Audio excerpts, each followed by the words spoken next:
Poésie présente Voici demain de Valentin Musso.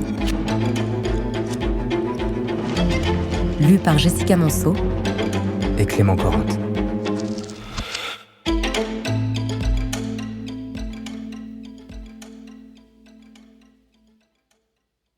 Nous sommes au futur. Voici demain qui règne aujourd'hui, sur la terre. Paul Éluard, une leçon de morale. Première partie. Dissimulé derrière un buisson, Paul se tient accroupi, un fusil entre les mains. Il a quitté la maison à l'aube. Les premières lueurs du jour teintaient la montagne. Sitôt réveillé, il a enfilé un jean, un maillot de corps et une veste de camouflage kaki. Puis il a pris la direction des bois. Il n'a pas eu à aller bien loin. Depuis qu'ils n'ont plus à craindre la présence de l'homme, les animaux s'aventurent tout près des maisons, s'appropriant les espaces qu'on leur a jadis confisqués. Il fait encore frais. Paul aime cette humidité matinale qui s'infiltre à travers ses vêtements, l'odeur entêtante de la terre mouillée de rosée. Il attend, longtemps.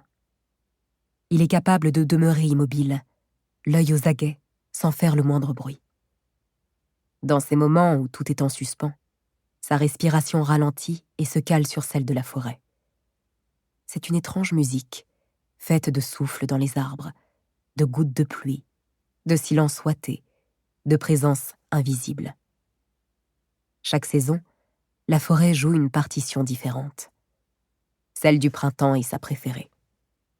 Sur sa gauche, Paul perçoit un bruit. Un craquement de branches. Pour le moment, il ne réagit pas. C'est trop tôt. Il se ferait repérer.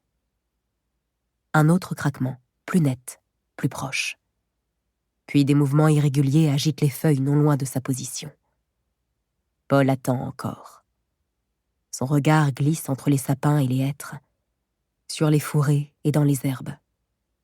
Une tête émerge, les oreilles dressées, étroites et longues. C'est un lièvre. Il surgit dans un espace à découvert. Il est à bonne distance. Il renifle le sol, tourne le museau à plusieurs reprises, mais Paul sait qu'il n'a pas été repéré.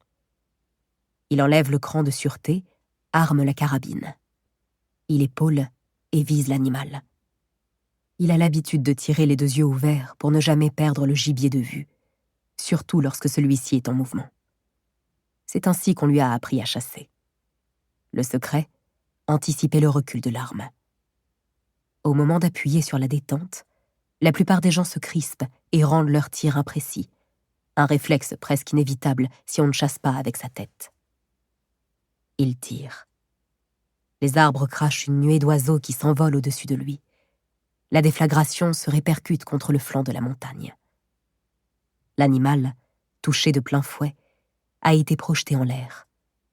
Il est désormais invisible, caché par les herbes. Paul entend son pouls battre dans ses oreilles. Ses membres sont engourdis. Il quitte son poste et se dirige en direction de sa proie. L'animal n'est pas mort sur le coup. Son corps est agité de soubresauts. On dirait un automate au mouvement saccadé, dont le ressort serait presque entièrement détendu.